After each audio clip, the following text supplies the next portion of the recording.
السلام علیکم، میں ہوں محمد عزیز قادری۔ پروفیسر ڈاکٹر محمد طاہر القادری کے خطاب سفر انقلاب میں سے قائد کے لیے بہتر لائے عمل۔ اگر کسی وجہ سے ناگزیر ہو تو قائد کے لیے بہتر لائے عمل یہ ہے کہ وہ اپنی رائے اجلاس کے آخر میں دے۔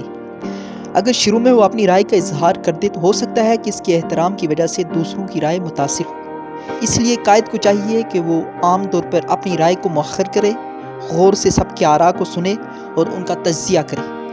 ممکن ہے کہ اس کی ساری بحث کو سننے کے بعد اس کی اپنی رائے میں اصلاح ہو جائے، لیکن اگر وہ شروع میں اپنی رائے کا اظہار کر دے اور اجلاس کے آخر میں مجلس کی رائے کچھ اور بن جائے تو اسے اپنی رائے واپس لینی پڑے گی۔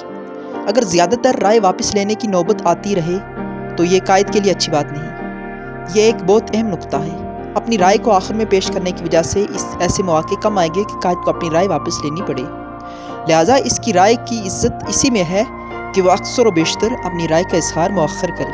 اس کا طریقہ کار یہ ہے کہ جب وہ مجلس مشاورت میں کوئی مسئلہ پیش کرے، اس سے چاہیے کہ دلائل کے ساتھ بیان کر دے کہ اس مسئلے کے بارے میں یہ نقطۂ نظر پائے جاتے ہیں۔ اس کے بعد ساتھیوں کو اظہار خیال کی دعوت دے، ان کی آراء کو توجہ سے سنے اور آخر میں سب آراء کا تجزیہ کرتے ہوئے اپنی رائے کا اظہار کرے، یہاں تک کہ اتفاق رائے یا کثرت رائے سے کوئی فیصلہ ہو جائے۔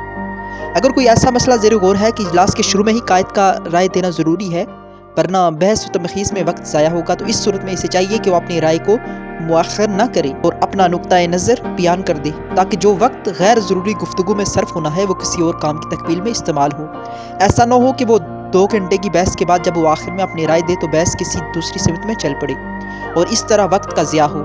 لہٰذا جہاں ناگزیر ہو وہاں قائد اپنی رائے پہلے دے دے، جہاں ناگزیر نہ ہو وہاں اسے مؤخر کر دے۔